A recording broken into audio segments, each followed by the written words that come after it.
today on the Frontline Health Podcast. Omega-3s are really the superstars here. They fight inflammation, they support brain health, and they keep your cell membranes flexible. Absolutely, but here is the one problem, and we've talked about it on a previous podcast, that we're eating way too many omega-6 fats. So those come from seed oils, like we talked about, which would be soybean, corn, canola, and there's not nearly enough omega-3s from things like flax, chia, walnuts, and wild-caught fish, or even pasture-raised cattle or chickens. Welcome back to the Frontline Health Podcast by Centurion, where we share health news, tips, and insights to help you take ownership of your health and your life. My name is Evan Patrick. With me is Troy Duell, our founder and CEO here, and we're coming at you with another episode where we are talking about a topic that we both geek out about, which is fat.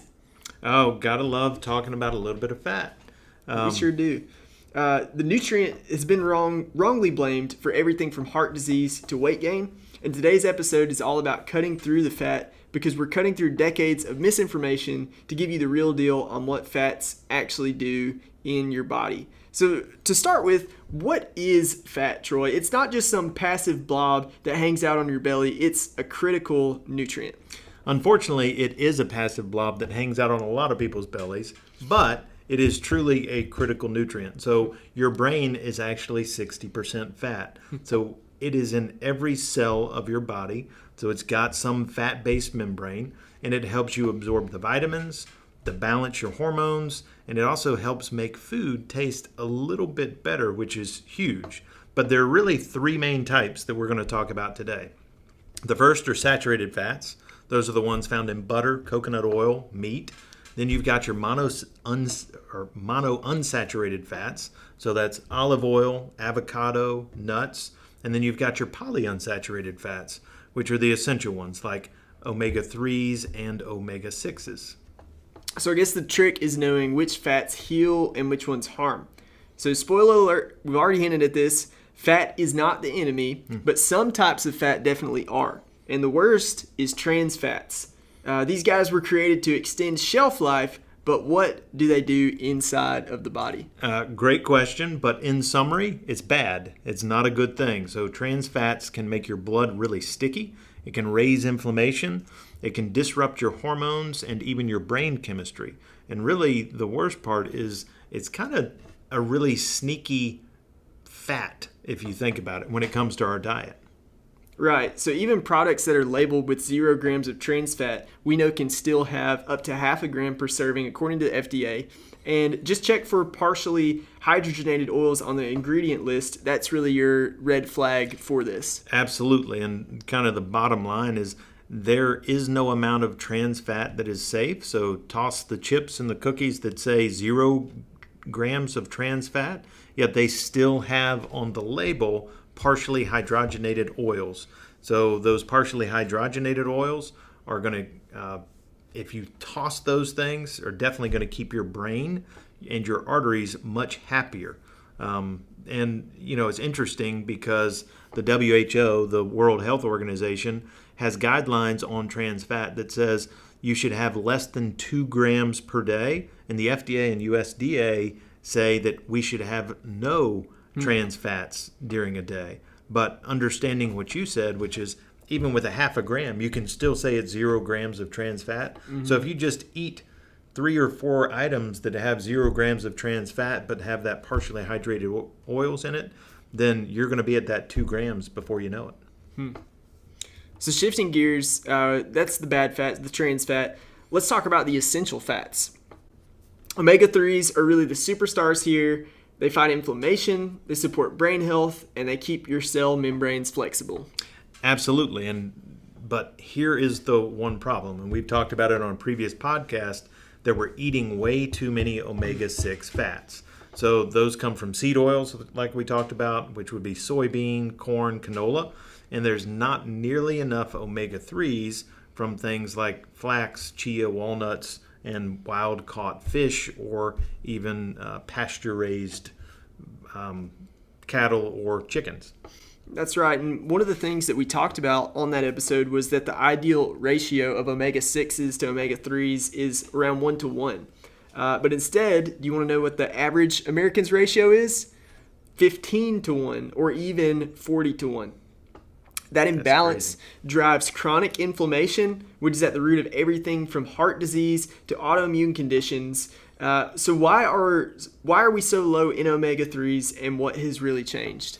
Well, part of it is we're taking in a lot more omega-6s because of those seed oils. We know that just about everything seems to be cooked in seed oil because chips, cookies, whatever, it's a lot cheaper, and we're not getting the full benefit of those omega-6s because we're throwing out all the fiber and all the good stuff that comes with those in the seed oil piece. But a second reason is really our modern livestock. Most of our modern livestock is fed these omega-6s. They're fed grains, so they get corn, they get soy, and they're huge omega-6 heavy products that they're eating, instead of the grass-fed, which is omega-3 rich. So those animals that go out and eat grass, that eat the bugs, like the chickens and everything else, it all affects the eggs, it affects the milk, and it affects the meat that we eat because we're getting more omega-6 even in what we eat than the omega-3s themselves. So maybe we should change the saying from "you are what you eat" to "you are what you eat eats." That's exactly right, because it's true. If the food we eat isn't getting the omega-3s, we're not getting it either because they can't pass it down to us. We're just getting those omega-6s. I don't know if that made sense to anyone else or if it'll catch on at all, but it sure made sense to me. Maybe you should start with a t-shirt because that'd be big. Let's try it. Yeah. So one of the things we love to do, Troy, is to bust myths, and cholesterol is a big one. So let's go there. All right. So I think there's a misunderstanding on cholesterol because a lot of people think cholesterol is a fat, but it's actually not. It's a waxy alcohol, and it is essential. It's used in our bodies to build hormones, brain tissue, and vitamin D. And it really even helps us digest those fat-soluble vitamins. So it is something that we need to have on a regular basis in order to stay healthy. Yeah, this was an interesting find. The truth is, eating cholesterol doesn't significantly raise blood cholesterol for most people. That was actually an outdated theory that came from flawed 1950s data, and we now know that that's not true. That's true. And what we also know is that the liver actually makes cholesterol. It's not just coming from the eggs or butter that you eat, which the truth is, most of us then go, you mean cholesterol is not that bad? So what is it that's bad that I'm eating? And the answer is a lot of the things that we've discussed previously, which would be sugar, stress, inflammation, all those things really seem to be greater issues when it comes to our cardiovascular health than cholesterol or even fat. Well, this is also great information, Troy. What can we do with this now? I think there's some practical things we can certainly do and start stepping up to. And the first thing is avoid trans fats completely. We already talked about it. Read the ingredient list. Make sure that there are no partially hydrated oils in that or in the food that you're eating. We need to eat more omega-3s. So look for the leafy greens, look for the salmon, look for grass-fed beef and grass-fed and raised chicken. Use your olive oil wisely because we know olive oil is good, but if you do it above 400 degrees, apparently it tends to cause some oxidation, and the olive oil can actually be bad for us and not as good for our health. We need to look for those good saturated fats. We know coconut oil is good for you. We know ghee, which is a clarified butter type thing that you need to be taking in. And then you need to ditch those processed seed oils, which we've already talked about previously. Mm-hmm. Now, always think about quality. That's something that's really important to me, is to eat good quality food. Grass-fed, wild-caught, organic, these things matter with fat because fat stores toxins. It does. And I think it's also crucial for us to understand that fat is truly not the thing that we need to fear. Mm-hmm. But we truly need to understand how it becomes a part of our health and our diet and have the right fats and the right amounts, and we should be good. That's great.